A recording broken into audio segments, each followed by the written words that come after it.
How's it going, everybody? Welcome back to the Rocky Mountain EDC channel. Today I have another knife overview and impressions video for you guys. And that is going to be on the CJRB Crag.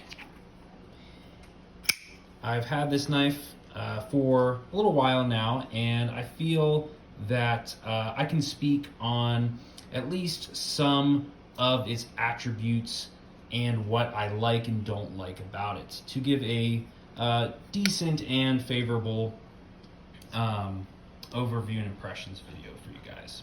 So that's what we're going to be talking about today. And if you notice by the title, this is a highly underrated knife. I don't think that this knife gets as much credit as it should be getting, in my opinion.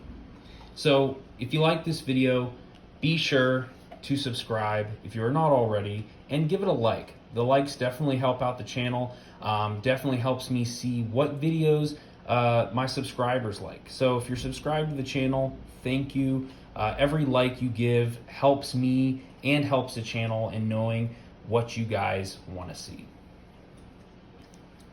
So the CJRB Crag is a full-size knife, and this is the carbon fiber and AR RPM 9 steel. So this is kind of the more quote-unquote upgraded version. I believe there is a G10 version that also comes with D2 tool steel as the blade steel. So this is kind of the more fancy version, if you want to call it that. But just know that there is other options out there. There is that D2 and G10 if you like that better. So what really makes this knife stand out is a couple things. One of the biggest things is the blade shape. So we have this really nice kind of cleaver slash sheep's foot style blade. It's not necessarily a full cleaver where it comes out to a 90-degree angle and then comes down to a point, but it is having enough downward angle here to give a very precise point on it. So that's kind of one of the more noticeable features, and it is a large blade. You get a lot of cutting edge on this knife, and it is a full-size knife. So when we look at it compared to the Spyderco PM2, it's very comparable in size to the PM2. So it's definitely a full-size knife. It is going to be a little wider than other knives like the Benchmade 940. So it's going to have definitely a taller blade from edge to spine, definitely a more, I would say, thicker or taller handle than the 940, but it's still slim enough to where it's comfortable in hand. It doesn't feel like too much like a piece of chunky piece of wood, right? It is chamfered. It does have nice rounded edges on the handle, which makes it very comfortable. So again, looking at the blade steel, which I don't know too much about the AR RPM 9. This is one of CJRB's kind of in-house steels that they make, and it is a powdered steel. So again, the formation of all the components that go into the steel itself are going to be much more uniform. So this makes sharpening much more consistent. So you're going to get a consistent steel from all the way throughout. It's going to be heat treated very well. It's going to maintain an edge very decent. And from what I've heard, this is comparable to Sandvik steels like 14C28N. In my own experience, it holds an edge very well just through light normal use. But more importantly, and the thing that really astonished me with this steel, is that it takes an edge very nicely. So sharpening this, one, the blade profile is very easy to sharpen. It's very straightforward. But also, this takes a very sharp edge. I don't get a lot of grittiness using this on just my Work Sharp guided field sharpener. So it takes an edge very nice. So it gets very sharp. Some other steels, when you sharpen them, sometimes they get a little gritty. You can't really get that really nice kind of hair popping or really smooth sharpness. That's what's really nice about this, is it takes a clean edge, very clean edge. And from what I've used it for, it maintains that edge pretty decently. So that in of itself, the steel, and kind of through its use, is very good. Now, again, talking about this blade shape, I wouldn't say that this is an extremely thin behind the edge, but because it is tall and it is almost a full flat ground, it's very slicey. This cuts through, especially cardboard, very easily. I do not have any problems cutting through cardboard. In fact, it is really good at slicing. And not to mention, this tip is more precise than what it seems. So again, PM2, very slicey, very precise tip. Not going to have as direct of that line for piercing, but this is really good for EDC tasks. So because it has that downward tip, you really don't have to pick up on the knife to get these kind of pull tip of the knife cuts, which makes it very utilitarian. So if you are doing tasks where you need to take something and you need to cut it like this, it does a really good job with that. And because it is such a good blade profile, being kind of straight but very gradually swooped, it also makes really good for kind of cutting motions like this. It would be good for food prep. And just an overall really good blade shape for everyday carry, for a lot of everyday tasks. What I would love to see from CJRB is kind of a smaller version of this knife.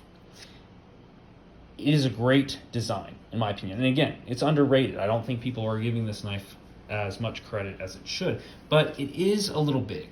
And I love that blade shape, but if it was just a little smaller, I think it would be even better for EDC.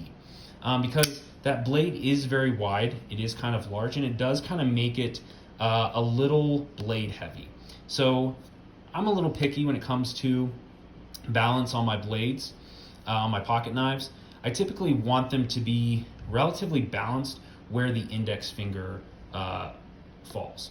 So this one is kind of has that kind of heavy forward leaning component, which could be good if you're looking for that, but I typically like something a little more well balanced. Now granted, this is carbon fiber scale, so perhaps the G10 version is a little different, but the carbon fiber, because it is a little lighter, does kind of create this kind of more heavy blade feeling in hand. Some might like that, some don't. I'm not a huge fan of it, especially for an EDC knife. Now, getting into the handle. So again, these are carbon fiber handles, which are very slick, so keep that in mind.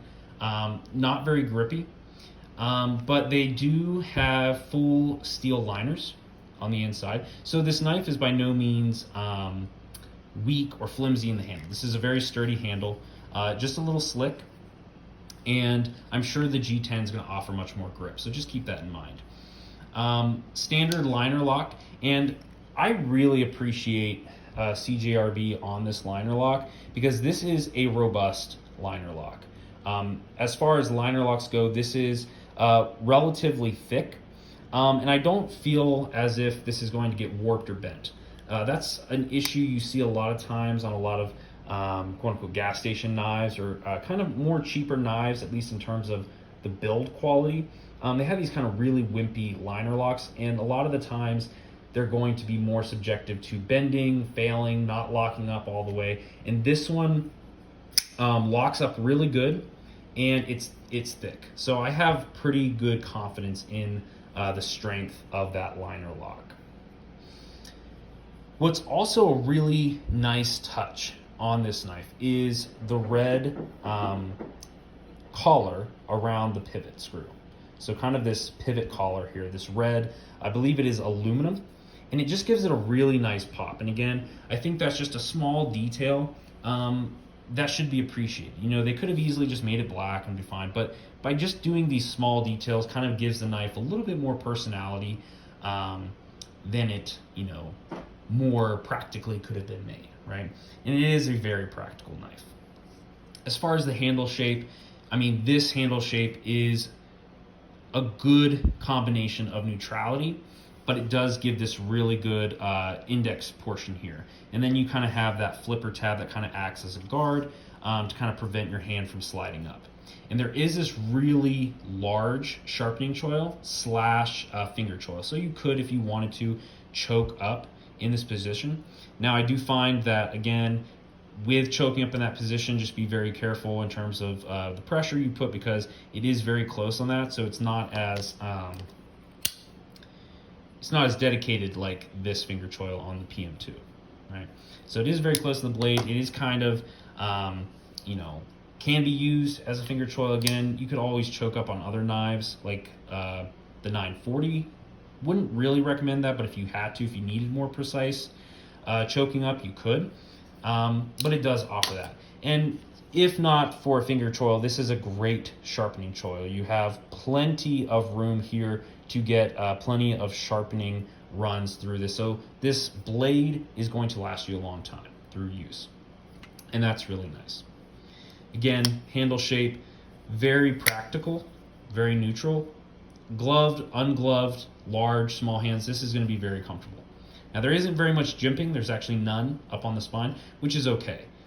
This is comfortable enough, especially in this position, putting your thumb up here, or even putting your index finger. And I found that really this front kind of finger choil, sharpening choil, is really good for your middle finger here to place slightly, and then put your index finger up here, so to really get those precise movements. So I really like that.